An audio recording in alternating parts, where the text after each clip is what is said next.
আমার প্রিয় স্টুডেন্ট ভাই বোনেরা, তোমরা কেমন আছো সবাই? আমি তোমাদের কাউসার ভাই, তোমাদের এসএসসি 2023 মডেল টেস্ট প্রোগ্রামের বাংলার আরো একটা মাস্টার ক্লাসে সবাইকে স্বাগত জানাচ্ছি। আজকে আমরা তোমাদের বইয়ের একটা গদ্য, মূলত এটা একটা প্রবন্ধ। তো এটা হচ্ছে মানুষ মোহাম্মদ সাল্লাল্লাহু আলাইহি ওয়াসাল্লাম, এটা নিয়ে আমরা কথা বলবো।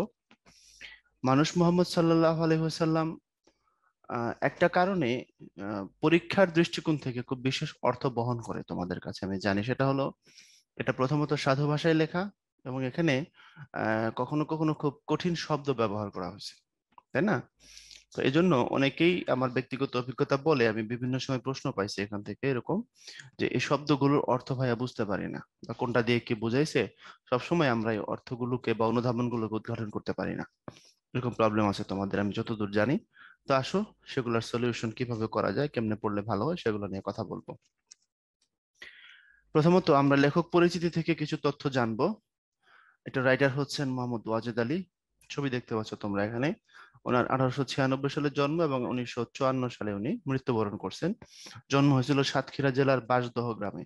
সাতক্ষীরা তো বুঝতেই পারো, সুন্দরবন সংলগ্ন একটা জেলা, বাংলাদেশের দক্ষিণ পশ্চিমাঞ্চল বলতে গেলে, পশ্চিম না, একেবারে দক্ষিণে, খুলনার পরে ভারতের সাথে বর্ডার এটা।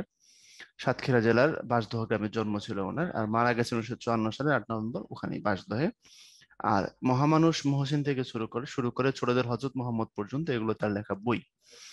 আর উল্লেখযোগ্য পত্রিকা হচ্ছে মাসিক মোহাম্মদী, দৈনিক মোহাম্মদী, দৈনিক সেবক, সাপ্তাহিক সওগাত, সাপ্তাহিক খাদেম, দ্য মুসলমান, এটা ইংরেজিতে প্রকাশিত হতো।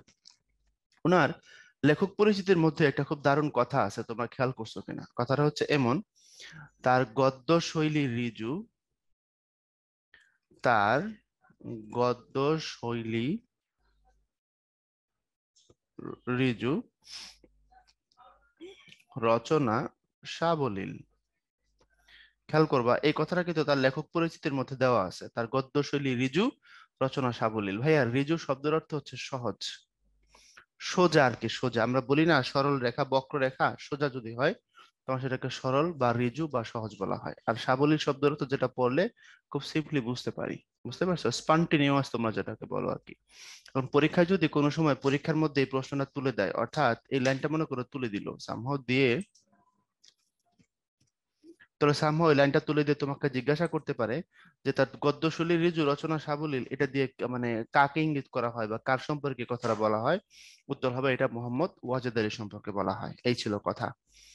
এরপরে আসো, এটা নেওয়া হয়েছে কোথা থেকে? নেওয়া হয়েছে মরু ভাস্কর থেকে। মরু ভাস্কর, ভাস্কর শব্দের অর্থ কি? ভাস্কর শব্দের অর্থ হলো সূর্য। ভাস্কর শব্দের অর্থ সূর্য। তো মরু ভাস্কর শব্দের অর্থ হলো, মরুভাস্কর শব্দের অর্থ হলো মরুভূমির সূর্য। তো মরুভূমির সূর্য বা নতুন দিন নিয়ে আসছিলেন যিনি, তিনি আমাদের প্রিয় রাসূল সাল্লাল্লাহু আলাইহি ওয়াসাল্লাম। তো মরুভাস্কর এটা রাসূল সাল্লাল্লাহু আলাইহি ওয়াসাল্লামের জীবনী গ্রন্থ, সিরাত গ্রন্থ, ওখান থেকে এই জীবনীটা মানে এই লেখাটা নেওয়া। তো মূল ভাব কি এখানে? মূল ভাব আসলে ওরকম ভাবে সংক্ষিপ্ত করে বলা, শর্টকাট ফরমেশনে মূল ভাবটাকে নিয়ে আসা এক প্রকার কঠিন কাজ। তারপরেও আমি তোমাদেরকে কিছু জিনিস এখান থেকে বোঝাতে চেষ্টা করি। রাসূল সাল্লাল্লাহু আলাইহি ওয়াসাল্লাম শ্রেষ্ঠ নবী, শ্রেষ্ঠ রাসূল, এবং তিনি খাতামান নবীন, তিনি শেষ নবী। আল্লাহ পাক তাকে এত মর্যাদা এবং শান শৌকত দান করছেন যে কিয়ামত পর্যন্ত যদি পৃথিবীর সমস্ত মানুষ তার প্রশংসা করতেই থাকে, শেষ হবে না। কারণ মোহাম্মদ শব্দের অর্থই হলো প্রশংসিত, যার প্রশংসা করা হচ্ছে বা হয়েছে। তো মোহাম্মদ শব্দের অর্থই যদি হয় প্রশংসিত, তাহলে বুঝতেই পারো নামটাই যার প্রশংসিত, তার প্রশংসা করে মানব জাতি চিরদিন পর্যন্ত করতে পারবে, কিন্তু শেষ হবে না।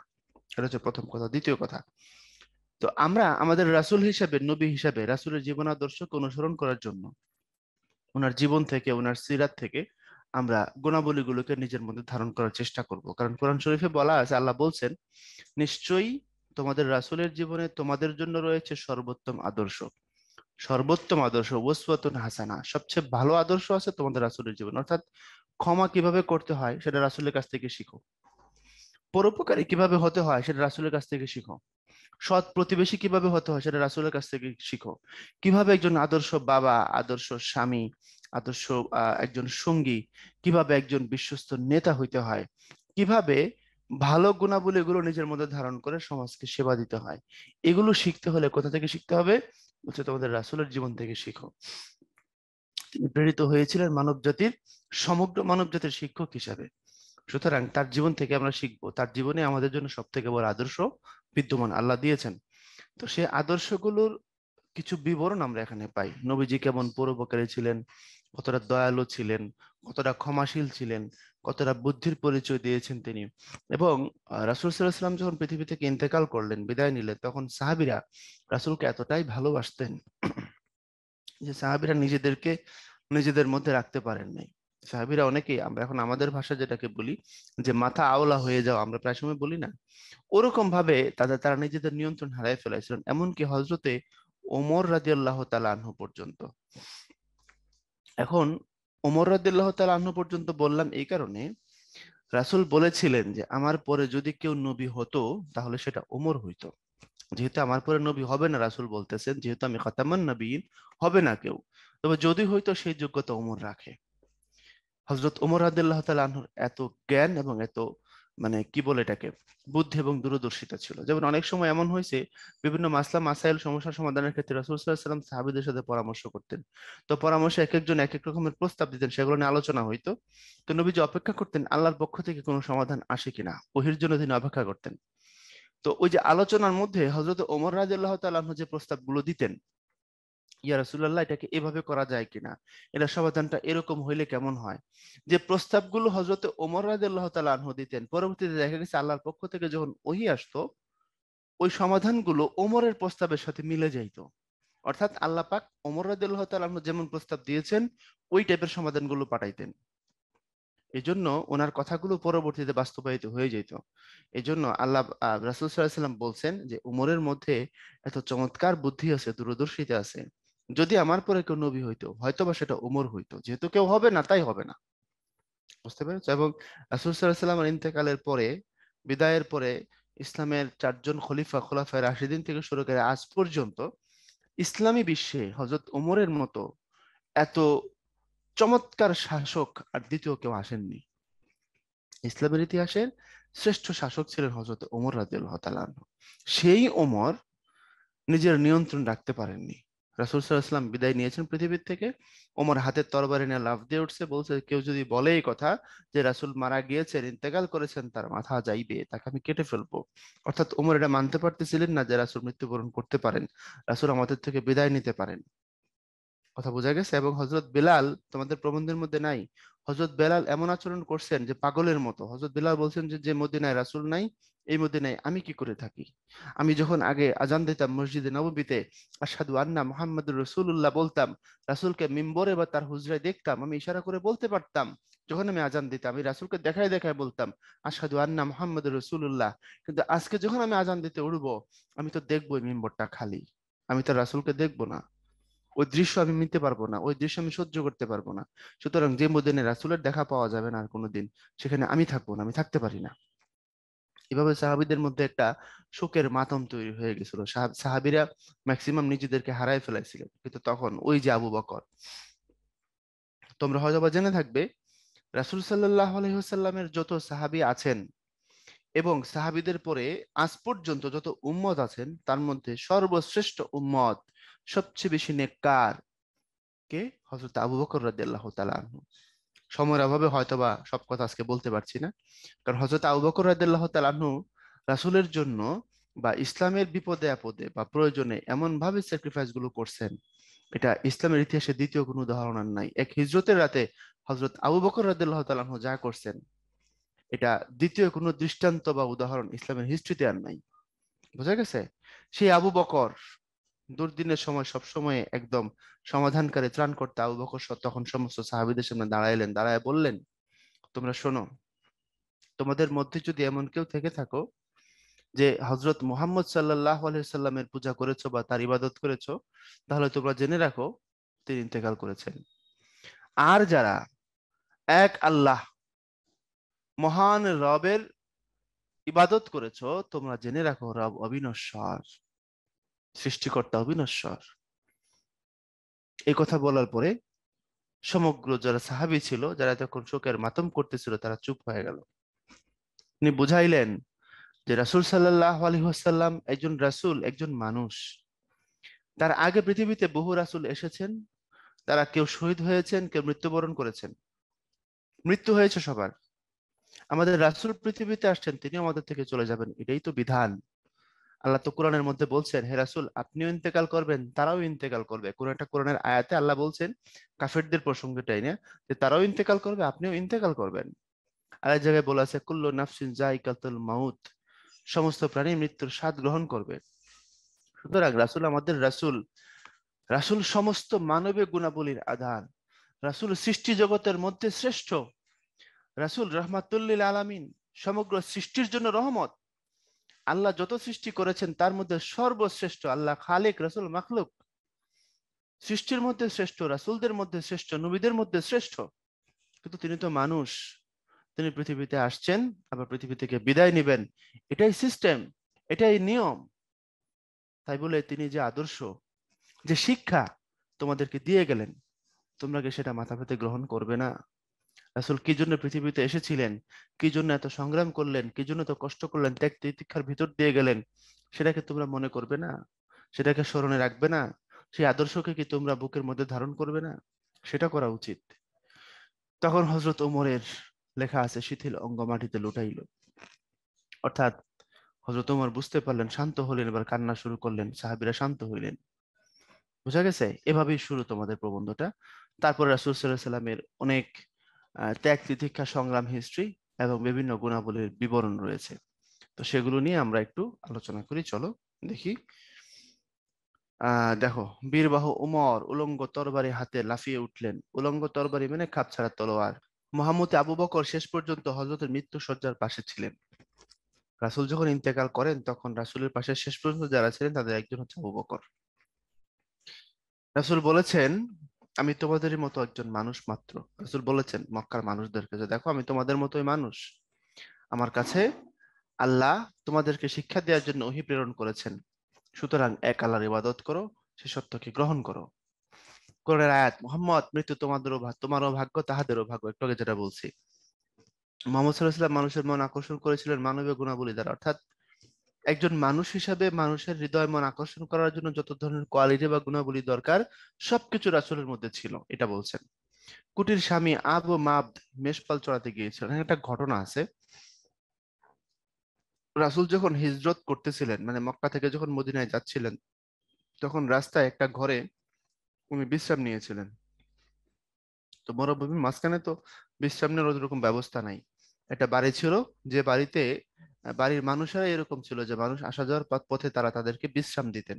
কিছুটা অতিথি পরায়ণ ছিলেন তারা।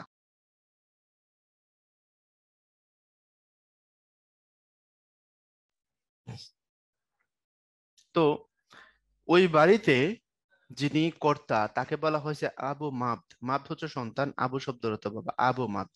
অনেক সময় ছেলের নামে দিয়ে তাকে বাবা মাকে ডাকা হয়। যেমন কোনো ছেলের নাম যদি হয় সুমন, দেখবা তার বাবাকে অনেকে বলে সুমনের বাবা, কেমন আছো, তার মাকে বলে সুমনের মা। তো আবু মাবদ শব্দের অর্থ হচ্ছে মাবদের বাবা, আর উম্মে মাবদ মানে হচ্ছে মাবদের মা।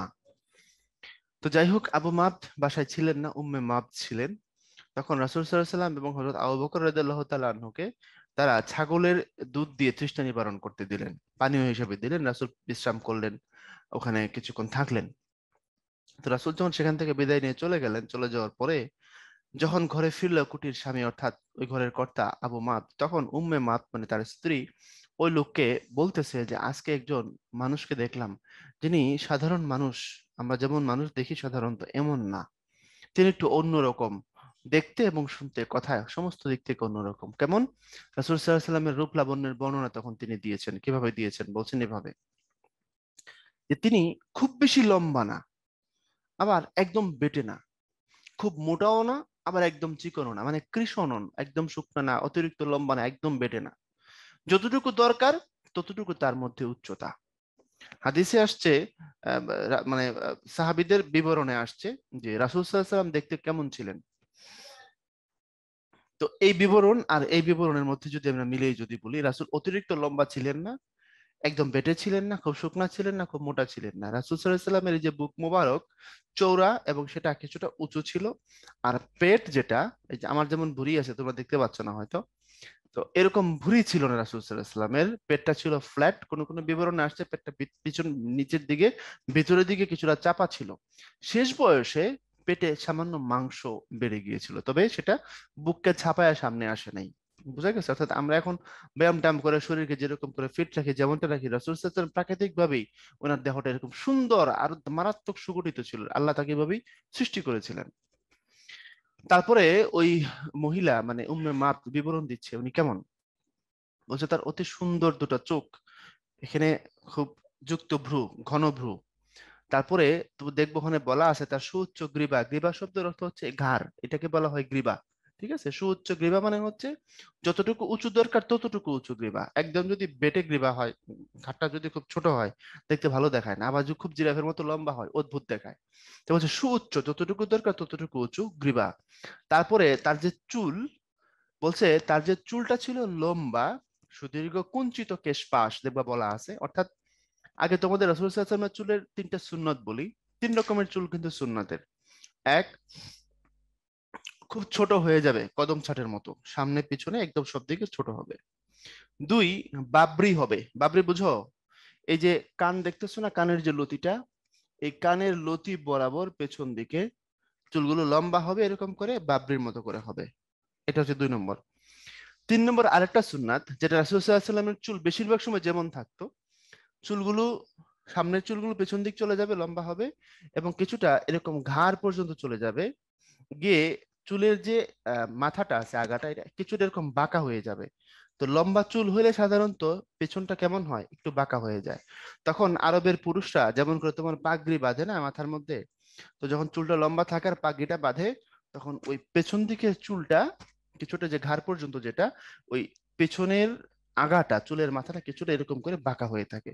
তো তো বলছে যে তার মাথার মধ্যে কুঞ্চিত কেশপাশ, কুঞ্চিত মানে বাঁকা, চুলের আগাটা বাঁকা, অর্থাৎ লম্বা চুলের আগাটা সামান্য বাঁকা। আমি কি বোঝাইতে পারছি? তো এখন এই যে পুরুষদেরকে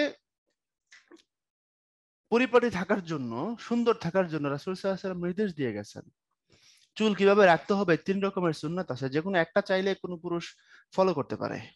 কিন্তু আমাদের ছেলেপেলেরা তো এসবের দিকে নাই। তারা আছে সব রোনালদো স্টাইল নিয়ে, বিটিএস স্টাইল নিয়ে, তারপরে নেইমার স্টাইল নিয়ে। এসব বন্ধ করো। বুঝা গেছে?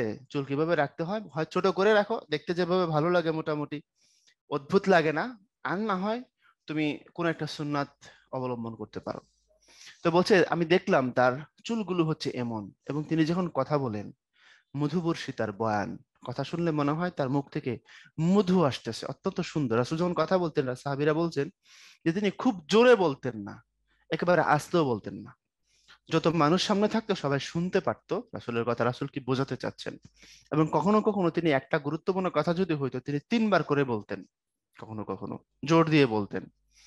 তো রাসূল সাল্লাল্লাহু আলাইহি ওয়াসাল্লাম কিভাবে হাসতেন, সাহাবীদের বর্ণনায় আসছে উনি কখনোই শব্দ করে জোরে হাসেননি। উনি হাসলে দূর থেকে বোঝা যাইতো যে উনি হাসি দিছেন। তার কখনো কখনো তার পবিত্র দাঁত মোবারক সামান্য দু একটার আগা একটু দেখা যাইতো, বেশিরভাগ সময় দেখা যাইতো না। উনি মুচকি হাসতেন, বোঝা যেত রাসূল হাসি দিয়েছেন। কিন্তু আমরা যেরকম এখন হু হু হা হা করে ভিলেন্টিক হাসি দেই, জায়ান্টিক হাসি দেই, ওরকম কিছু না। ওইগুলো সুন্নাতের হাসি নন, রাসূল এগুলো করতে নিষেধ করেছেন। খুশি হলে রাসূল মুচকি হাসতেন, কখনো কখনো এমন ভাবে হাসতেন যে ওনার দাঁত দেখা যাইতো। বোঝা গেছে ব্যাপারটা? একটু দেখা যেত। সাহাবীরা বলছেন আমরা অপেক্ষায় থাকতাম রাসূল কখন এভাবে হাসবেন যে আমরা তার সুন্দর দাঁত মোবারক গুলো দেখতে পারবো, মুক্তার মতো ঝলঝল করে উঠবে। তো এই বিবরণগুলো দিয়েছিলেন। এখন তোমাদেরকে একটা ঘটনা শোনায় দেই, আমাদের রাসূল দেখতে কেমন ছিল। হযরত ইউসুফ আলাইহিস সালামের জীবনের যে কাহিনী কোরআন শরীফে সূরা ইউসুফে বর্ণিত হয়েছে, সেখানে এই জিনিসগুলো, এই ঘটনাগুলো আছে। তোমরা হয়তো অনেকে ইউসুফ জুলেখা সিরিয়ালের মধ্যে দেখে থাকবে। হযরত ইউসুফ আলাইহিস সালাম তো মিশরের এক জায়গায় কৃতদাস হিসেবে বিক্রি হয়ে গেছিল। আর সেখানে জুলাইখা বা জুলেখা, উনি ছিলেন একজনের স্ত্রী। বুঝা গেছে? তো ওই জুলেখা ভালো লেগে যায় কাকে, ইউসুফ আলাহিসাল্লামকে। তো ভালো লেগে গেলে জুলেখার যারা বান্ধবী ছিল, ফ্রেন্ড ছিল, তারা বলতে চেয়েছিল যে তুই এত উচ্চ স্ট্র্যাটেজি তোর, মানে স্ট্যাটাস তোর এত উপরে, আর তুই কিনা প্রেমে পড়লি একজন কৃতদাসের, এটা কি হয়? মান সম্মান কি আর থাকে? জুলেখা বললেন, আমি যার প্রেমে পড়েছি তাকে যদি তোমরা দেখো, তোমরা বুঝতে পারবে সে কতটা সুন্দর। বলছে ঠিক আছে, একদিন দেখায় দে। তো জুলেখা কি করলো, জুলেখা সমস্ত বান্ধবীদেরকে একদিন দাওয়াত করলেন, দাওয়াত করে তার বাড়িতে প্রাসাদে নিয়ে আসলেন, নিয়ে এসে সবাইকে খাওয়াইলেন।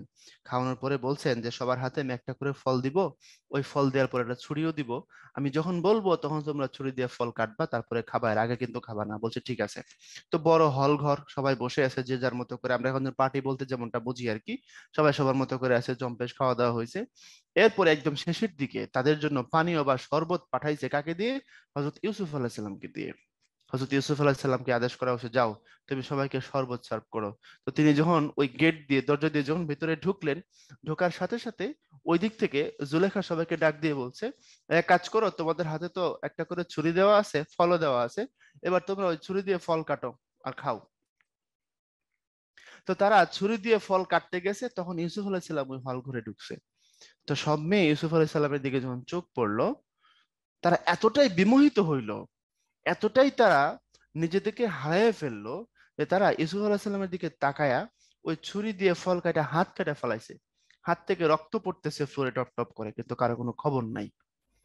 তখন কিছুক্ষণ পর জুলেখা সবাইকে ডাক দিয়ে বললো, তোমরা তো তোমাদের হাত কেটে ফেলাইছো, রক্ত পড়ে যাচ্ছে তো জমিনের মধ্যে। তো তারা সবাই বললো যে হ্যাঁ, আমরা তো টের পাই নাই। তখন জুলেখা বলছে, এটা ইউসুফ, যাকে আমার ভালো লাগছে। তখন তারা বলতে যে হ্যাঁ, যথার্থই তোমার ভালো লাগছে, কারণ তিনি অনেক সুন্দর, তাকে আমরা দেখার পরে ছুরি দিয়ে ফল কেটে হাত কখন কেটে ফেলাইছে আমরা টের পাই নাই। তো যে রাইটার এই ঘটনার বিবরণ দিয়েছেন, তারপরে তিনি লিখতেছেন যে ওই মহিলারা তো ইউসুফ আলাইহিস সালামকে দেখে ছুরি দিয়ে ফল কাটার পরে হাত কাটা রক্ত ফেলাই দিছে, তারা টের পায় নাই। তারা যদি আমার রাসূলকে দেখতো, তারা যদি আমার রাসূলকে দেখতো, তাহলে রাসূলের সৌন্দর্য দেখে তারা এতটাই বিমোহিত হইতো যে তারা তাদের হাতের ছুরি দিয়ে ফল কাটা হাত কাটা কলিজা পর্যন্ত কাটতো। তাদের কলিজা কাটলো, তাদের খবর হইতো না তারা কলিজা কাটা ফেলাইছে। আমার রাসূল মুহাম্মদ সাল্লাল্লাহু আলাইহি সাল্লামকে আল্লাহ এত রূপ লাবণ্য, এত সৌন্দর্য, এত কোয়ালিটিতে পৃথিবীতে পাঠাইছিলেন। কথা বুঝতে পারছো? সুতরাং আমি শুরুতেই তোমাদের বলছি, আল্লাহ নিজেই বলে দিয়েছেন যে পৃথিবীর মানুষ, তোমরা যদি কিয়ামত পর্যন্ত আমার প্রিয় হাবিবের গুণ বর্ণনা করো, তার প্রশংসা করো, শেষ করতে পারবে না। বুঝা গেছে? তো তোমাদেরকে একটু শুনাইলাম। এরপরে আসো, এটা নিয়ে বলছি, বয়ানে অপূর্ব কান্তশ্রী, মানে কথাগুলো অসাধারণ সুন্দর। গুরু গম্ভীর তার নীরবতা, ওনার তার ব্যক্তিত্বটাই এমন ছিল, খুব হালকা না, চিপ না। বোঝা গেছে? গাম্ভীর্য ছিল তার মধ্যে, আবার এমন না যেটা আবার অতিরিক্ত রিজার্ভ মনে হয়, এমন না। কথা বললে রাসূল হাসতেন, মুচকি হাসিতে সবার সাথে কথা বলতেন। এমন তার ব্যক্তিত্ব, কাছে গেলে মানুষ তার আপন হয়ে যেত। মধুবর্ষী তার মুখের ভাষণ, কথাগুলো যেমন মধুর মতো। বিনীত নম্র প্রকৃতি, করুণায় কুসুম কোমল, সত্যে পর্বতের মতো অটল, বজ্রের মতো কঠিন। অর্থাৎ করুণার ক্ষেত্রে তিনি খুবই কোমলতার পরিচয় দিয়েছেন, আর সত্যের পক্ষে ওনার অবস্থান ছিল পর্বতের মতো, বজ্রের মতো কঠিন এবং অটল। এই ছিল কথা। এবার আসো সামনের দিকে যাব, প্রশ্নগুলো কি আছে তার আগে। মক্কার পথে পৌত্তলিকদের প্রস্তরগায়ে আহত হয়েছেন হযরত। পৌত্তলিক শব্দের অর্থ হচ্ছে যারা হচ্ছে তোমার মূর্তি পূজা করতো, অর্থাৎ তারা তো কাবা ঘরেও 360টা মূর্তি রেখে দিছিল, তোমরা জানো। এই পৌত্তলিকরা রাসূলকে ছোটবেলা থেকে সবাই জানতো আল আমিন, কিন্তু যখন রাসূল ইসলাম প্রচার করা শুরু করছে, সবাই তার বিপক্ষে দাঁড়ায় গেছে, এটাই বলা হয়েছে। তখন তার প্রস্তর ঘায়ে তাদের পাথরের আঘাতে রাসূল বারবার আহত হয়েছেন। তায়েফে সত্য প্রচার করতে গিয়ে মুহাম্মদ সাল্লাল্লাহু আলাইহি ওয়াসাল্লাম ভীষণ পরীক্ষার সম্মুখীন হয়েছিলেন। কেমন সে পরীক্ষা, ওখানে একটু লেখা আছে। রাসূল যখন তাদেরকে ইসলামের দাওয়াত দিলেন, তারা তো গ্রহণ করলোই না। রাসূলকে তারা বলল পাগল। তারপরে তারা তাকে এমন ভাবে বারবার পাথর দিয়ে আঘাত করতেছিল, রাসূল বারবার অজ্ঞান হয়ে যাচ্ছিল। তখন রাসূলের সাথে তার পালক পুত্র যায়েদ ইবনে হারেসা ছিল। যায়েদ ইবনে হারেসা বারবার রাসূলকে আহ, তুলে দেওয়ার চেষ্টা করতেছিলেন। একসময় রাসূল অজ্ঞান হয়ে গেলেন। আবার কখনো কখনো রাসূল পড়ে গেলে তায়েফের মানুষেরা তুলে দিত, তুলে দিয়ে বলতো হাঁটো। রাসূল হাঁটা শুরু করলে তারা আবার পাথর দিয়ে আঘাত করত।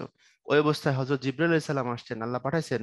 জিবরাইল এসে বলতেছে, ইয়া রাসূলুল্লাহ, তায়েফের মানুষ আপনার সাথে যে দুর্বল, যে খারাপ আচরণ করতেছে, দুর্ব্যবহার করতেছে, আল্লাহ এটা সহ্য করবেন না। আল্লাহ আমাকে পাঠিয়েছেন, আল্লাহ আদেশ দিয়েছেন, আপনি যদি অ্যালাউ করেন, তাহলে তায়েফের দুই দিকে দুইটা বড় বড় পাহাড় আছে, আমি টান দিয়ে নিয়ে আসি, একত্র করে তায়েফকে উল্টে দেবো, ধ্বংস করে দেবো তায়েফের মানুষদেরকে। রাসূল বললেন না, এরা আজকে আমার কথা শুনে না, আজকে ইসলামের বাণীকে তারা রিসিভ করে না। হতে পারে ভবিষ্যতে তাদের অনাগত বংশধর যারা, তারা ইসলামের সুশীতল ছায়ার তলে চলে আসবে। তারা ইসলামকে ভালোবাসবে, তারা গ্রহণ করবে। সুতরাং তাদেরকে যদি ধ্বংসই করে ফেলো জিব্রাইল, তাহলে ইসলামের বাণী আমি প্রচার করব কোথায়? আমার আল্লাহকে গিয়ে বলো, আল্লাহ পাক যেন তাদেরকে কি করেন, ক্ষমা করে দেন। আল্লাহর কাছে রাসূল মুনাজাত করলেন, আল্লাহ গো, তুমি আমাকে সেই শক্তি দাও যে শক্তির বলে আমি তোমার ইসলামকে পৃথিবীর মানুষের কাছে সমুন্নত রাখতে পারি। আর এদেরকে তুমি জ্ঞান দাও, এদের তুমি ক্ষমা করে দাও। তাহলে ক্ষমাশীলতা শিখতে হলে কোথা থেকে শিখতে হবে? রাসূলের জীবন থেকে শিখতে হবে। এরপরে আসো, একটু চা খাচ্ছি ভাইয়া, হ্যাঁ? তোমাদের সাথে অনেক কথা বলতে হয়, মাঝে মধ্যে একটু চা খাইতে হয়, তাই না? আচ্ছা, খয়বরের যুদ্ধে হযরতের পরাজয়ের মিথ্যা সংবাদ রটনা হয়। কাফেররা মিথ্যা সংবাদ রটায় দেয় যে রাসূল সাল্লাল্লাহু আলাইহি ওয়াসাল্লাম পরাজিত হয়ে গেছেন। গর্বমানের শর্ত ছিল হুদাইবিয়ার সন্ধি। হুদাইবিয়াতে রাসূল যখন মক্কা দিকে মদিনা যাওয়ার পরে প্রথম যখন আসছিলেন মক্কায় হজ করার জন্য সাহাবীদেরকে নিয়ে, তখন সাহাবীরা মক্কায় ঢুকতে পারেন নাই, মক্কার মানুষ বাধা দিছিল, দিয়ে বলছিল তোমরা মক্কায় ঢুকতে পারবে না, হজ করতে তোমাদের দেয়া হবে না। রাসূল বলেন কেন? কাফেররা বলল কোনো কারণ নেই, এমনি দিব না। তখন একটা যুদ্ধাবস্থা তৈরি হয়, শেষমেশ একটা সন্ধি হয়। ওই সন্ধিতে দুই পক্ষের মধ্যে সমঝোতা হয় এইভাবে যে এবছর মুসলিমরা হজ না করে মক্কায় ফিরে যাবে, মদিনায় ফিরে যাবেন। আগামী বছর তারা হজ করতে আসতে পারবেন, তবে তাদের কাছে কোনো অস্ত্র থাকতে পারবে না, আত্মরক্ষার্থে সামান্য অস্ত্র তারা বহন করতে পারবে। এই সন্ধির এই শর্ত দেখে কোনো কোনো সাহাবী মন খারাপ করলেন, তারা বলল ইয়া রাসূলুল্লাহ, এটা খুব অপমানজনক। রাসূল বললেন না, অপেক্ষা করো, আরো কিছু আছে দেখো। ওখানে এটাও বলা ছিল যে সামনের 10 বছর পর্যন্ত বা 7 বছর একটা ডিউরেশন দিয়ে বলা ছিল মক্কার সাথে মুসলমানদের কোনো যুদ্ধ হবে না, কোনো যুদ্ধই হবে না, যুদ্ধ বিরতি। হুদাইবিয়ার সন্ধিতে এই কথা বলা। তো হুদাইবিয়ার সন্ধিটা দেখতে মানে এমনিতে খোলা চোখে দেখলে মুসলমানদের জন্য অপমানজনক। তো কোরআন শরীফে আল্লাহ পাক হুদাইবিয়ার সন্ধিকে বলেছেন প্রকাশ্য বিজয়। কেন? কারণ ওই যে যুদ্ধ বিগ্রহ হবে না বলে দুই পক্ষ এক জায়গায় অঙ্গীকার করছে, ওই সুযোগে হাজার হাজার মানুষ ইসলাম গ্রহণ করে মুসলমান হয়ে গেছে। যেহেতু আর যুদ্ধ হবে না, ঝামেলা হওয়ার কোনো সুযোগ নাই, মুসলমান হয়ে গেছে। মুসলমান হয়ে গেলে তার পরের বছর রাসূল 10,000 মুসলমান সাহাবী নিয়ে মক্কায় ঢুকলেন। এবার মক্কার মানুষ কথা বলতে সুযোগ পায় নাই, হালকা একটু হাঙ্গামা বাঁধাইছিল, কিন্তু যখন দেখলো হাজার হাজার সাহাবী ঢুকতেছে মক্কায়, তখন তারা চুপ করে গেছে, বলছে এবার যদি কথা বলি তাহলে ধরে বাইম মাসের মতো ছেঁচে ফেলাইবো, মুসলমানদের সংখ্যা অনেক বেশি আমাদের থেকে। সুতরাং আর কথা বলার দরকার নেই। রাসূল বিনা বাধায়, বিনা রক্তপাতে, একবারও তরবারি চালাতে হয়নি, রাসূল মক্কা দখল করে ফেললেন। এটাকে বলা হয় মক্কা বিজয়, যেটা তার জন্মস্থান, যেখান থেকে তিনি বিতাড়িত হয়েছিলেন সেখানে আবার ফিরলেন বীরের বেশে। এবং মক্কার মানুষ সবাই ভয় পাইছিল, তারা মক্কার ঘর বাড়ি ছাইরা অনেকে পাহাড়ের পাদদেশে দূরে যায়, লুকায় গেল, আশ্রয় নিল যে যদি ঘরে থাকি মুহাম্মদ সবাইকে ধরবে, একটা একটা করে কাটবে, সুতরাং জীবন বাঁচাও সবার আগে। রাসূল বললেন তোমাদের সবাইকে ক্ষমা করে দিলাম। এমনকি রাসূল এটাও বললেন যে আবু সুফিয়ানের ঘরে যারা আশ্রয় নিয়েছো তোমরাও নিরাপদ। ইসলাম বুঝো। আবু সুফিয়ান কে? আবু সুফিয়ান হচ্ছে শুরু থেকে ইসলামের বিরুদ্ধে যারা ষড়যন্ত্র করছে তাদের মধ্যে টপ টেরর। আবু জেহেলও তো ষড়যন্ত্র করছে, কিন্তু আবু জেহেল তো ছিল যে লেভেলের শয়তান, এর থেকে বড় লেভেলের শয়তান ছিল হচ্ছে আবু সুফিয়ান। মানে অনেক কাছে না চিকনা বুদ্ধির শয়তান, ওরকম চিকনা বুদ্ধির শয়তান ছিল আবু সুফিয়ান। তো আবু জেহেল, আবু লাহাব, উতবা, সাইবা এরা তো সবাই মারা পড়ছে বদরের যুদ্ধে। আর আবু সুফিয়ান তো বেঁচে ছিল। তো সে তখন ষড়যন্ত্র করছে, সে হুদাইবিয়ার সন্ধি ভঙ্গ করছে, মানে একদম শয়তানের উস্তাদ। রাসূল বললেন যে আবু সুফিয়ানের ঘর পর্যন্ত নিরাপদ, তার ঘরেও যদি কেউ আশ্রয় নিয়ে থাকো সেও নিরাপদ। আমি কাউকে কিছু বলবো না, সবাইকে ক্ষমা করে দিলাম, তোমরা আমার ভাই, তোমাদের প্রতি আমার কোনো অভিযোগ নাই। এটাকেই বলা হয়েছে সুমহান প্রতিশোধ। কারণ ক্ষমা করে দেওয়ার থেকে বড় প্রতিশোধ আর হয় না। আমার সাথে একজন বড় অন্যায় করলো, সে ভয়ে আছে আমি তার বিচার করবো, হয়তোবা তার কল্লা কেটে ফেলাবো, অথবা তারে জুতা মারবো, অথবা তারে প্রকাশ্যে বড় ধরনের শাস্তি দেবো। তো আমি তাকে প্রকাশ্যে ঘোষণা দিয়ে দিলাম তোমাকে আমি ক্ষমা করে দিয়েছি, চিরদিনের জন্য তার মাথা আমার সামনে নত হয়ে যাবে, আর তুলতে পারবে না। এটাকে বলা হয় সুমহান প্রতিশোধ। রাসূল সেটাই করলেন। ওই ক্ষমাটাকে পরবর্তীতে সুমহান প্রতিশোধ বলা হয়েছে। রাসূল প্রতিশোধের জন্য ক্ষমা করেননি, রাসূল বলেছেন ইসলামের সুমহান আদর্শের জন্য। কিন্তু সত্যিকারের প্রতিশোধ তো এটাই, মানুষকে ক্ষমা করে দেওয়া। বুঝতে পেরেছো কি? হযরত স্বেচ্ছায় মাথায় পড়লেন দারিদ্র্যের কণ্টক মুকুট। অর্থাৎ রাসূল চাইলে মক্কার সবচেয়ে ধনী মানুষের একজন হতে পারতেন, কিন্তু হননি। এটাই বলা হয়েছে। অনড়ম্বর সহজ জীবন যাপন করছেন। লোষ্টাঘাত মানে ঢিলের আঘাত, অরাতি মানে শত্রু, রাহি মানে পথিক বা মুসাফির। আর তায়েফ সৌদি আরবের দক্ষিণাঞ্চলের একটা উর্বর প্রদেশ। যে তায়েফের জন্য রাসূল কিন্তু দোয়া করে গেছেন। তায়েফে রাসূল খুব কঠিন সময়ের মুখোমুখি হয়েছিলেন, কিন্তু তায়েফের জন্য রাসূল নিজে কি করেছেন? দোয়া করেছেন। তায়েফ খুব উর্বর। সৌদিতে তোমাদের যদি কোনো আত্মীয় স্বজন থাকে জিজ্ঞাসা করতে পারো তায়েফ কেমন। সৌদিতে যত ফসল ফলে তার ম্যাক্সিমাম ফলে হচ্ছে তায়েফে। ওটা সবুজ শ্যামল, সুজলা সুফলা, অনেকটা শস্য শ্যামলা তায়েফ। তো এবার আসো আমরা অবজেক্টিভ গুলো নিয়ে কথা বলি।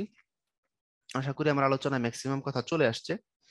হযরত মুহাম্মদ সাল্লাল্লাহু আলাইহি সাল্লাম প্রবন্ধে বর্ণিত কোন ঘটনা মহানবীর রাজনৈতিক দূরদর্শিতার পরিচায়ক? কিছুক্ষণ আগেই বলেছিলাম, হুদায়বিয়ার সন্ধি।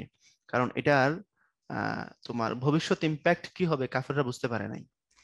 রাসূল বুঝতে পারছিলেন যে যুদ্ধ বিগ্রহ যেহেতু হবে না, এই সুযোগে আমি নির্বিঘ্নে ইসলাম প্রচার করতে পারবো, আর মানুষ ইসলামের সুশীতল ছায়ায় চলে আসবে। আর ইসলামের সংখ্যা যদি বাড়ে, মানুষ যদি ইসলামে চলে আসে, তখন তারা আমাদের সাথে আর কথা বলার সাহস পাবে না।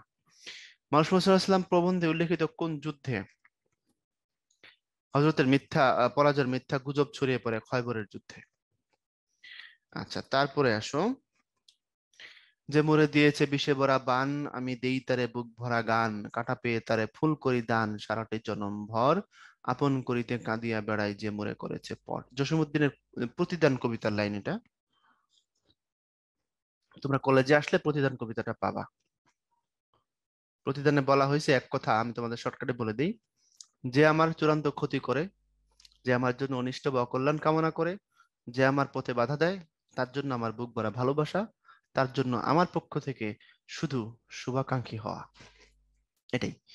তো উদ্দীপকের কথকের সঙ্গে মানুষ মুহাম্মদ সাল্লাল্লাহু আলাইহি ওয়াসাল্লাম প্রবন্ধে মহানবী সাল্লাল্লাহু আলাইহি সাল্লামের কোন কথার ভাবগত মিল রয়েছে? শুষ্ক বাংশ না ভাই সব, তোমাদের সম্বন্ধে আমার আর কোনো অভিযোগ নাই, আজ তোমরা সবাই স্বাধীন মুক্ত, এটা। কারণ ওই যে বলছে না, তুমি আমাকে কাটা দিছো, আমি তোমার ফুল দিলাম, তোমার জন্য আমার পক্ষ থেকে ভালোবাসা। তারপরে উক্ত মিলের কারণ মোহাম্মদ সাল্লাল্লাহু আলাইহি ওয়াসাল্লাম ক্ষমাশীলতা এবং মহানুভবতা। ওকে। পারস্পরিক সৌহার্দ্য ও সৌজন্যবোধ। ওকে। আত্মবিশ্বাস, সত্য সাধনা। হ্যাঁ, এটা রাসূলের মধ্যে ছিল, কিন্তু উদ্দীপকের আলোকে যদি উত্তর নিতে হয় আমরা এক এবং দুই নিতে পারবো, সুতরাং এটা সঠিক। ধী শব্দের অর্থ হচ্ছে বুদ্ধি। ধী শক্তি মানে বুদ্ধি শক্তি। হযরত মুহাম্মদ সাল্লাল্লাহু আলাইহি সাল্লামের মৃত্যুতে উলঙ্গ তরবারি হাতে হযরত ওমর রাদিয়াল্লাহু তাআলা আনহুর উন্মাদনার কারণ কি ছিল? সাময়িক বিভ্রান্তি। ওই যে নিজেকে হারায় ফেলাইছিলেন ওমর। খুব ভালোবাসলে এটাকে আরবিতে বলা হয় জজবা, এশক বলা হয়, এশক। এরকম এশকের কারণে মানুষ এরকম ভুলভাল বকতে পারে। আল্লাহ এতে কষ্ট পান না, আল্লাহ খুশি হন। তোমাদের একটা হাদিসের ঘটনা শোনাই। এক ব্যক্তির একটা উট ছিল, উট, একটাই উট। এটাই তার জীবিকার বাহন। এটা গেল হারায়া। হারায় গেলে ওই লোক খুব অসহায় হয়ে পড়লো, পাগলের মতো হয়ে গেল, উট আর খুঁজে পাচ্ছে না। অনেক খোঁজাখুঁজি করতেছে, আল্লাহর কাছে দোয়া করছে, আল্লাহ আমার উটটা ফিরে দাও, এছাড়া তো আমি বাঁচতে পারবো না।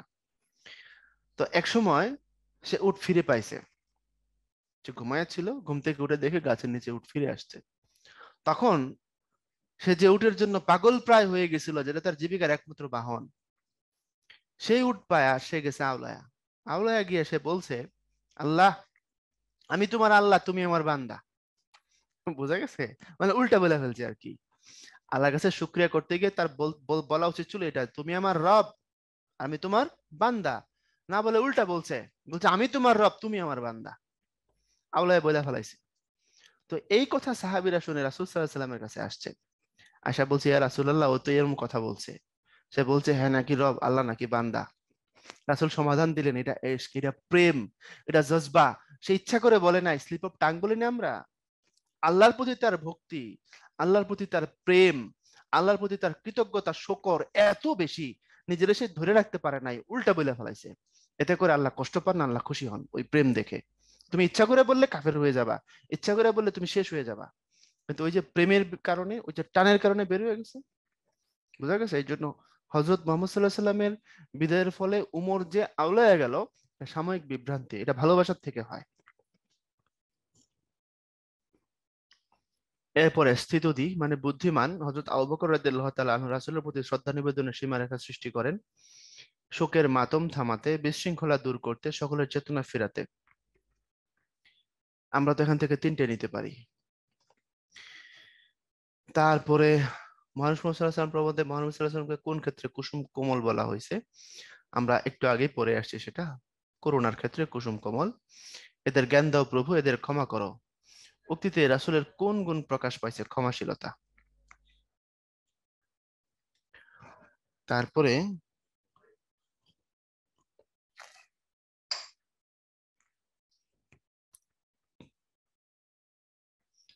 আসলে এখান থেকে সবগুলোই উত্তর। এরকম প্রশ্ন কেন করেন মাথা মোটা মাস্টাররা, আমি বুঝতে পারি না। আমি যদি এটাকে উত্তর নেই তাহলে বলা বলা হবে এগুলো উত্তর না। তাই রাসূলের মহানুভবতা তার মধ্যে নাই? আছে তো। উদারতা নাই তার মধ্যে? আছে তো। সহনশীলতা নাই? আছে তো। এ কেমন মাস্টার করে এইসব প্রশ্ন? সেই মন দেন। নিচের উদ্দীপকের আলোকে পরবর্তী দুইটি প্রশ্নের উত্তর দাও। তুমি আঘাত করলো, আমি বলি তোমায় বন্ধু ভাই, তোমার সুখ কেমনে হবে সে পথ খুঁজি সর্বদাই। একটু খেয়াল করো। তুমি আঘাত করলো, আমি বলি তোমায় বন্ধু ভাই, তোমার সুখ কেমন হবে সে পথ খুঁজি সর্বদাই।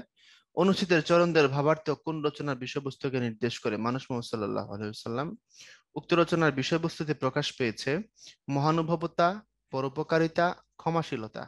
এখন উত্তর হিসেবে এখান থেকে আমরা নিলে কোনটাকে নিতে পারি? যেহেতু তোমার এখান থেকে তুমি আঘাত করলে, আমি তোমায় বলি বন্ধু ভাই, তোমার সুখ কেমন হবে সে পথ খুঁজি সর্বদাই, এটার সাথে যদি ম্যাচ করাতে হয় মানুষ মোহাম্মদ সাল্লাল্লাহু আলাইহি ওয়াসাল্লামের থটকে, তাহলে বিষয়বস্তুতে মহানুভবতাও আছে, পরোপকারিতাও আছে, ক্ষমাশীলতাও আছে, মানে আমরা সবকটাকে নিতে পারবো। তায়েফ কি? তায়েফ সৌদি আরবের দক্ষিণাঞ্চলের একটা উর্বর প্রদেশ। নিচের কোন শব্দটি বৈরী শব্দের অর্থ বহন করে? অরাতি। বৈরী শব্দের অর্থ শত্রু, আবার অরাতি মানেও শত্রু। কার অসাধারণ যোগ্যতা, বুদ্ধি, বিচার শক্তি, বলিষ্ঠ দেহ দেখিয়া মানুষ অবাক হইয়া যাইত? হযরত মুহাম্মদ সাল্লাল্লাহু আলাইহি ওয়াসাল্লামের। মানুষ মোহাম্মদ সাল্লাল্লাহু আলাইহি ওয়াসাল্লাম প্রবন্ধে সুমহান প্রতিশোধ বলা হয়েছে কোনটিকে? মক্কাবাসীকে মুক্ত করে দেয়াকে, তাদেরকে যে রাসূল সাল্লাল্লাহু আলাইহি ওয়াসাল্লাম মুক্ত করে দিলেন, ক্ষমা করে দিলেন। হুদাইবিয়ার সন্ধিতে হযরত মুহাম্মদ সাল্লাল্লাহু আলাইহি ওয়াসাল্লামের চরিত্রের কোন দিকটি প্রকাশ পেয়েছে? রাজনৈতিক দূরদর্শিতা, ভবিষ্যৎ বুঝতে পেরেছিলেন তিনি। হযরত মুহাম্মদ সাল্লাল্লাহু আলাইহি ওয়াসাল্লাম কি হিসেবে তার জীবন রূপায়িত করেছেন? প্রেম ও দয়ার মূর্ত প্রতীক, মানুষের অনুকরণীয়, ক্ষমার মূর্ত প্রতীক, মানুষের জন্য শ্রেষ্ঠ আদর্শ। এটা উত্তর নিলে এটার মধ্যে বাকি সবগুলো পড়ে, সুতরাং শেষটা নিলেই ভালো হয়। হযরতের চরিত্র মধুময় হয়ে উঠেছিল সত্যের নিবিড় সাধনায়। বইয়ের লাইনটা এভাবেই আছে, সত্যের নিবিড় সাধনায় তাহার চরিত্র মধুময় হয়ে উঠেছিল। হিজরত শব্দের অর্থ পরিত্যাগ করা বা স্থান ত্যাগ করা। হযরত মুহাম্মদ সাল্লাল্লাহু আলাইহি ওয়াসাল্লাম বড় আদর করতেন দুর্বলদেরকে, দুঃখীদেরকে। এটা এবং এটাই দুইটা নিতে হবে, তাহলে এক এবং দুই। এক দুই কোথায় আছে? এখানে আছে। আচ্ছা, তারপরে এই পৃথিবীতে আমি ইসলামের বাহন, সত্যের প্রচারক, উক্তিটি কে করেছেন? হযরত মুহাম্মদ সাল্লাল্লাহু আলাইহি ওয়াসাল্লাম। মজলিসের এক প্রান্তে কে বসিয়েছিল? একজন অন্ধ মানুষ। ইসলাম গ্রহণকারীদের মধ্যে প্রথম পুরুষ ব্যক্তিকে? হযরত আবু বকর। আর হযরত মহিলা ব্যক্তি যিনি, নারী সাহাবী যিনি প্রথম, যিনি ইসলাম কবুল করেছেন, আম্মাজান হযরতে খাদিজাতুল কুবরা রাদিয়াল্লাহু তাআলা আনহা। রাসূল সাল্লাল্লাহু আলাইহি সাল্লাম ইসলামের সিস্টেম বা বিধান অনুযায়ী সূরা আযহাবে আল্লাহ বলেছেন যে রাসূল তোমাদের রুহানি পিতা, আত্মার পিতার মতো, তার স্ত্রীগণ তোমাদের কাছে মায়ের মতো। সুতরাং যখন নাম বলবে, আদব হচ্ছে এটা, রাসূল সাল্লাল্লাহু আলাইহি সাল্লামের স্ত্রীদের নাম বলার সময় আম্মা জান বলা, এটাই আদব। ওকে। আচ্ছা, হযরতে আয়েশা রাদিয়াল্লাহু তাআলা আনহা ছিলেন কার কন্যা? আবু বকরের কন্যা। সৌদি আরবের দক্ষিণাঞ্চলের উর্বর প্রদেশটির নাম কি? আমরা মাত্র পড়ে আসছি, তায়েফ। কার শিথিলঙ্গ মাটিতে লুটাইলো? লুটাইলো কার অঙ্গ? হযরত ওমর রাদিয়াল্লাহু তাআলা আনহুর অঙ্গ। মহানবী সাল্লাল্লাহু আলাইহি ওয়াসাল্লাম কোথায় সত্য প্রচার করতে গিয়ে বিপদে পড়েছিলেন? তায়েফে। পুলক দীপ্তি কি? পুলক দীপ্তি মানে হচ্ছে চোখে মুখে সবসময় একটা আনন্দিত ভাব থাকা। আমরা অনেক সময় অনেকটা কি বলে ডিপ্রেশনে চলে যাই না, মেজমেজে অবস্থা থাকা না। রাসূল সাল্লাল্লাহু আলাইহি ওয়াসাল্লামকে দেখলে কখনো এমন মনে হতো না তিনি খুব দুঃখে আছেন। 3 দিন যদি তার ঘরে খাবারও না থাকতো, কিন্তু চোখে মুখে সবসময় একটা পুলক দীপ্তি কাজ করতো, যেটাকে আমরা এখন বলি সবসময় আল্লাহর কাছে শুকরের মোড়ে থাকা, আলহামদুলিল্লাহ অবস্থায় থাকা। এ হচ্ছে পুলক দীপ্তি, চোখে মুখে একটা আনন্দের আভা সবসময় খেলা করতো। ছাত্র জীবনে মোহাম্মদ ওয়াজেদ আলী কোন আন্দোলনে যোগ দিয়েছিলেন? মোহাম্মদ ওয়াজেদ আলী যখন স্টুডেন্ট তখন ভারতে অসহযোগ আন্দোলন চলছিল গান্ধীর নেতৃত্বে। তিনি ওই আন্দোলনে যোগ দিয়েছিলেন। এটাকে সংক্ষেপে অ সরি অসহযোগ আন্দোলন বলা হয়। অর্থাৎ ইংরেজদেরকে কোনো কিছুতে সহযোগিতা না করা, তাদের হয়ে কোনো কাজ না করা, এটাকে বলে অসহযোগ আন্দোলন। তাইফের অবস্থান কোথায়? সৌদি আরবের দক্ষিণাঞ্চল, এটা প্রদেশ। আর মানুষ মুহাম্মদ সাল্লাল্লাহু আলাইহি ওয়াসাল্লাম রচনায় কোন গ্রন্থ থেকে নেওয়া হয়েছে? মরুভাস্কর। মরুভাস্কর নামে কিন্তু অনেকের বই আছে। একটা বই ওনার, কাজী নজরুলেরও বই আছে, হাবিবুল্লাহ বাহারেরও বই আছে, গোলাম মোস্তফার এই নামে বই আছে। আসলে জীবনী অনেকে লিখেছেন মরুভাস্কর নাম দিয়ে। হযরত মুহাম্মদ সাল্লাল্লাহু আলাইহি সাল্লাম কোন বংশে জন্মগ্রহণ করেন? কুরাইশ। কুরাইশ বংশের একটা গোত্র আছে, ওই গোত্র হচ্ছে বনু হাশিমের গোত্র। বনু হাশিমের গোত্র অর্থাৎ কুরাইশ বংশের যতগুলো শাখা, তার মধ্যে সব থেকে সম্ভ্রান্ত এবং অভিজাত শাখা ছিল এটা। আর এখানে রাসূল সাল্লাল্লাহু আলাইহি ওয়াসাল্লাম জন্মগ্রহণ করেন। পৌত্তলিক শব্দের অর্থ মূর্তি পূজারী, যারা পুতুল বা মূর্তির পূজা করে। কে তায়েফে সত্য প্রচার করতে গিয়েছিল রাসূল সাল্লাল্লাহু আলাইহি ওয়াসাল্লাম, কিন্তু তিনি মানুষ। হযরত মুহাম্মদ সাল্লাল্লাহু আলাইহি ওয়াসাল্লাম সম্পর্কে এই উক্তিটি কার? হযরত আবু বকরের। আবু বকর রাদিয়াল্লাহু তাআলা আনহু বলেছিলেন তিনি রাসূল, কিন্তু তিনি মানুষ। যেহেতু তিনি মানুষ, উনি পৃথিবীতে আগমন করেছেন, আবার বিদায় নেবেন, এটাই স্বাভাবিক। মুহাম্মদ সাল্লাল্লাহু আলাইহি সাল্লাম রাসূল বই আর কিছু নন বলতে কি বোঝানো হয়েছে? রাসূল বই আর কিছু নন মানে, তোমরা যদি মনে করে থাকো যে রাসূল মানুষ না, বা এমন কিছু যেটা চিরদিন থাকে, বা জিন, না, উনি রাসূল। আর রাসূল তিনি মানুষ। তিনি জিনদের জন্য রাসূল, মানুষের জন্য রাসূল। অর্থাৎ আল্লাহর রিসালাত তিনি বহন করে এনেছেন সমস্ত কিছুর জন্য। তবে তিনি রাসূল। যেহেতু তিনি রাসূল, আল্লাহর পক্ষ থেকে রিসালাতের ওহীপ্রাপ্ত, তো আগে যেরকম রাসূলরা পৃথিবী থেকে বিদায় নিয়েছেন, তিনিও নেবেন, এটাই কথা। আমি রাজা নই, সম্রাট নই, মানুষের প্রভু নই, উক্তিটি বুঝিয়ে লেখো। রাসূল বলেছেন আমি রাজাও না, সম্রাটও না, মানুষের প্রভুও না, সুতরাং আমাকে অহেতুক ভয় পাবে না। আমি আল্লাহর বাণী তোমাদের কাছে এনেছি মাত্র। অর্থাৎ আমরা তো অনেক সময় অনেকে খুব ভাবসাব নিয়ে উপরের দিকে উঠে থাকি, এটা রাসূল করেননি, করতেও বলেননি। এর জন্য রাসূল নিজেকে মানুষের কাছাকাছি আনতে বলেছেন, আমি রাজাও না, সম্রাটও না, মানুষের প্রভুও না। এদের জ্ঞান দাও প্রভু, এদের ক্ষমা করে, কথা কেন বলা হয়েছে? এই কথা আমি কিছুক্ষণ আগেও তোমাদের বলেছি। তায়েফে যখন রাসূল কি করেছিলেন? সত্য প্রচার করতে গিয়েছিলেন, তায়েফবাসীর বাধার মুখোমুখি হয়েছিলেন, তখন তাদেরকে ক্ষমা করার জন্য আল্লাহর কাছে তিনি মুনাজাত করেছিলেন। সুমহান প্রতিশোধ বলতে কি বোঝায়? সুমহান প্রতিশোধ বলতে এই যে মক্কার মানুষদেরকে যে ক্ষমা করে দেওয়া, এটাকে বোঝানো হয়েছে। মক্কার মানুষদের ক্ষমা করার কথা, এরা হলো জ্ঞান। এরপরে তুমি ব্যাখ্যা করতে পারো যে রাসূল সাল্লাল্লাহু আলাইহি ওয়াসাল্লামের সাথে মক্কার মানুষরা সব থেকে বেশি দুর্ব্যবহার করেছিল, সব থেকে খারাপ পরিস্থিতির মুখোমুখি হয়েছিল রাসূল মক্কায়, অথচ তিনি তাদের ক্ষমা করে দিয়েছেন। এটা কি বলা হয়েছে? সুমহান প্রতিশোধ। মদিনায় আধার ঘনিয়ে এলো কেন? রাসূলের ইন্তেকালের খবর যখন ছড়ায় পড়লো, তখন মদিনায় অন্ধকার ঘনায় আসলো। ব্যাপারটা এমন যে মদিনার মানুষ কষ্টে বিমর্ষ হয়ে পড়লো। রাসূলের ইন্তেকালের আগে শেষ সপ্তাহে বেশ কিছুদিন রাসূল অসুস্থ ছিলেন। মদিনার মানুষ তখন খুব কষ্টে ছিল। অনেকের ঘরেই রান্না বান্না হইতো না। রাসূল অসুস্থ, না জানি কি হয়। তো শেষের দিকে রাসূল একদিন কিছুক্ষণের জন্য সুস্থ হয়ে গেলেন। উনি বললেন আমাকে গোসল দেওয়ার ব্যবস্থা করো, আমি গোসল করবো। আজকে আমি মসজিদে নববীতে যাব, নিজে ইমামতি করে নামাজ পড়াবো। রাসূল নামাজ পড়াইলেন। এই কথাটা মদিনার সবার ঘরে ঘরে পৌঁছাইলো, এবং সবাই সেদিন ঈদের মতো করে আনন্দ করলো। সবার ঘরে ঘরে আনন্দের বন্যা বয়ে গেল। তারা বলল রাসূল সুস্থ হয়ে গেছেন, রাসূল সুস্থ হয়ে গেছেন। ওই দিনটাকে আমরা ছুটির দিন হিসেবে পালন করি। তোমরা জানো না এই দিনটা সেই দিন? আখেরি চাহার সোমবার নামে একটা দিন আছে, দেখবা স্কুল থেকে সরকারি ভাবে ছুটি ঘোষণা করা হয় এটাকে।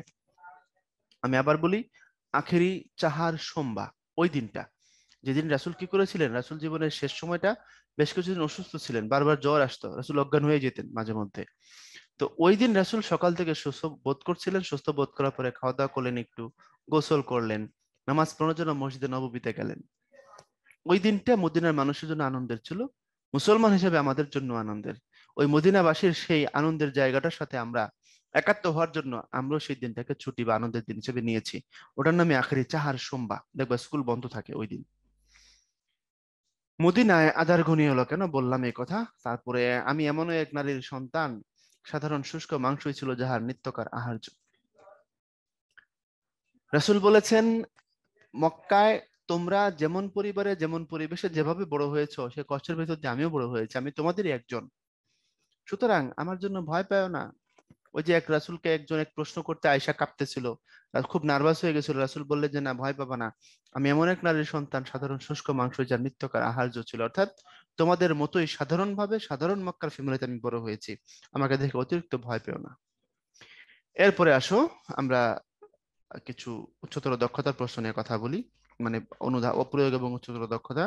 দেখি কি অবস্থা এখানে। আমার একুল ভাঙিয়াছে যেবা আমি তার কুল বাঁধি, জেগেছে বুকেতে আঘাত করি, আঘাত হানিয়া তার লাগে আমি কাঁদি। এটাও প্রতিদান কবিতার লাইন। যে মরে দিয়েছে বিষে ভরা বান, আমি দেই তারে বুক ভরা গান, কাটা পেয়ে তারে ফুল করে দান, সারাটি জনম ভর আপন করিতে কাঁদিয়া বেড়ায় যে মরে করেছে পর। উদ্দীপকে মানুষ মোহাম্মদ সাল্লাহ সাল্লাম প্রবন্ধের হযরত মুহাম্মদ সাল্লাল্লাহু আলাইহি ওয়াসাল্লামের যে গুণটির প্রতিফলন ঘটেছে তা ব্যাখ্যা করো।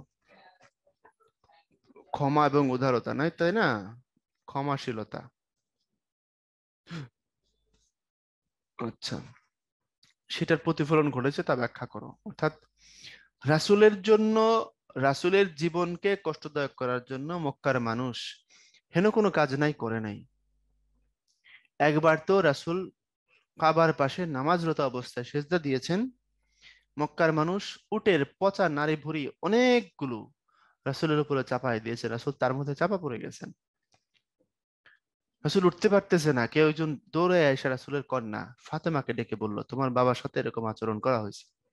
ফাতেমা দৌড়ে গেলেন, সমস্ত কিছু সরাইয়া বাবাকে বের করে নিয়ে আসলেন।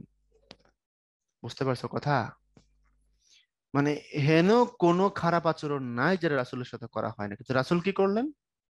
ক্ষমা করে দিলেন। বলে, তোমরা আমার জন্য অনেক ক্ষতি করেছো, বাট আমি তোমাদেরকে ক্ষমা করে দিয়েছি। উক্ত গুণ হযরত মুহাম্মদ সাল্লাল্লাহু আলাইহি সাল্লামের চরিত্রকে আংশিক প্রতিফলিত করে। হ্যাঁ, আংশিক। রাসূলের চরিত্রে যে শুধু ক্ষমাশীলতা ছিল এমন তো না। ক্ষমা, দয়া, সততা, পরোপকার, সাধুতা, সরলতা, নিষ্ঠা, তারপরে তোমার নেতৃত্ব, অর্থাৎ মানুষের যতগুলো মানবীয় গুণ থাকে সমস্ত কিছুর কম্বিনেশন ছিল রাসূলের চরিত্র।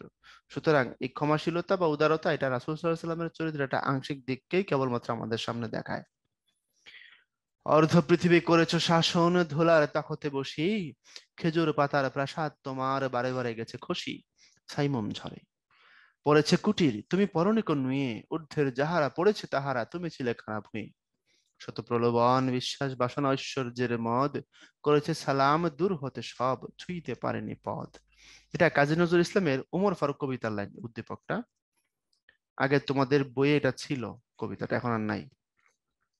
হযরত ওমর সম্পর্কে এই কথাগুলো বলা হয়েছে, বলছে তুমি অর্ধেক পৃথিবী শাসন করেছো ধুলার সিংহাসনে বসে।